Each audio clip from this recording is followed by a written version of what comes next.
se doit d'appliquer scrupuleusement ce que le Créateur lui demande dans les textes qu'il a révélés. Parce que il y a certes une sagesse dans tout ce qu'il nous demande, mais nos cerveaux humains ne sont pas toujours capables d'en saisir les nuances. Oui, il y a des sagesses que l'homme ne peut concevoir. Admettre ceci, c'est déjà mettre le pied sur le bon chemin. En effet, le croyant doit être capable de mettre de côté son orgueil et d'accepter qu'il ne lui est pas possible de tout connaître, de tout comprendre.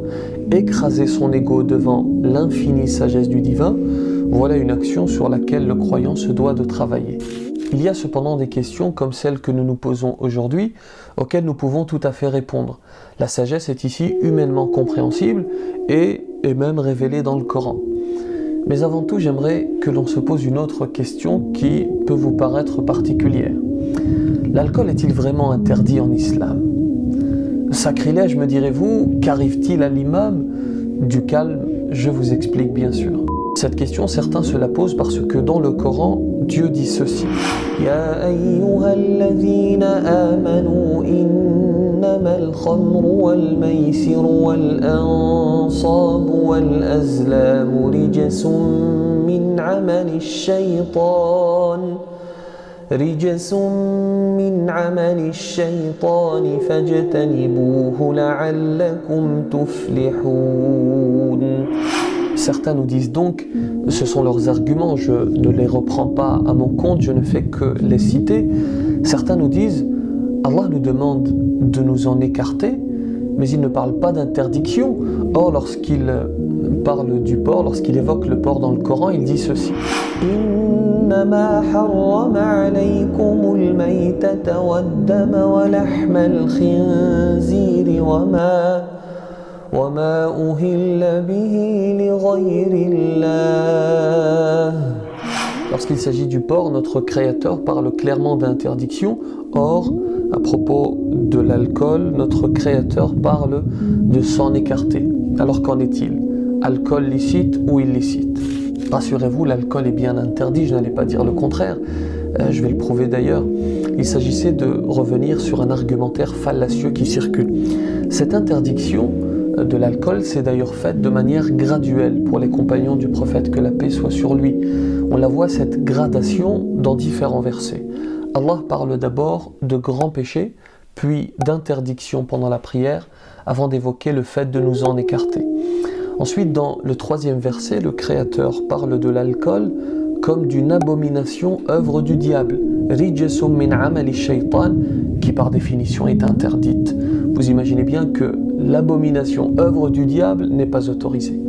Enfin, pour terminer sur ce point, en fait, al-ijtinab, le fait de s'écarter d'une action, est encore plus large que l'interdiction. Non seulement c'est interdit, mais en plus il faut s'en éloigner, s'en écarter.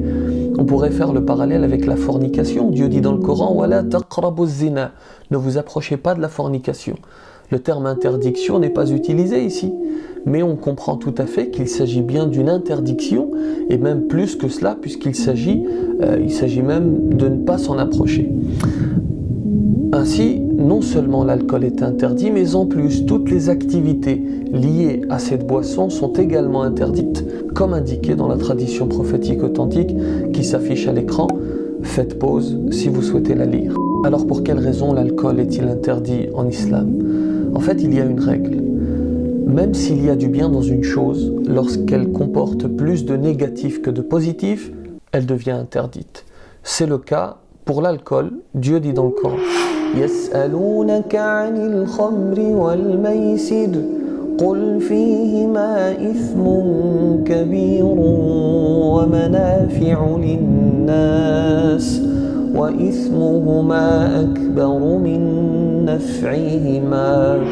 Alors regardons, analysons le bien et le mal. Le bien d'abord, un état second dans lequel on oublie ses problèmes momentanément. Pendant quelques heures, en effet, on oublie ses soucis avant d'y retomber de manière plus profonde encore. Deuxièmement, cet alcool, on l'utilisait jadis comme remède, entre guillemets. Et puis surtout, et c'est le 3e point, c'est lucratif, très lucratif. Il y a aujourd'hui, il y a encore des musulmans qui continuent à vendre de l'alcool sous prétexte qu'ils ne pourraient s'en sortir s'ils le retiraient des rayons, oubliant au passage que le Créateur met la baraka et facilite à celui qui lui obéit en le retirant des rayons par exemple. Le mal maintenant est, je ne vais pas être exhaustif, un état second qui amène certes à oublier ses soucis, mais aussi à un comportement inacceptable, incontrôlable. L'homme n'est plus maître de lui-même, il est capable de commettre tous les vices.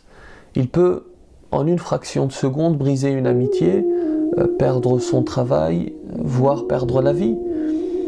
Une boisson qui, en effet, augmente le risque d'accident. Il suffit de voir à quel point les différents États, et même la France, interdisent l'alcool au volant. Vous allez me dire, allez, un petit verre, ça fait pas de mal. Oui, mais qui peut garantir qu'il ne s'agira que d'un verre? L'une des techniques du malin, du diable, c'est justement de nous murmurer « allez, juste un verre, allez, juste un », pour finalement nous amener à vider la bouteille. Et puis l'alcool a des effets très nocifs sur la santé à long terme. Il suffit de 2 clics pour s'en rendre compte. Il s'agit donc bien de ce que le Créateur dit « Wa ithmuhuma akbaru min naf'ihima » le péché est plus grand que l'utilité. Bon voilà, j'espère que l'exposé était clair.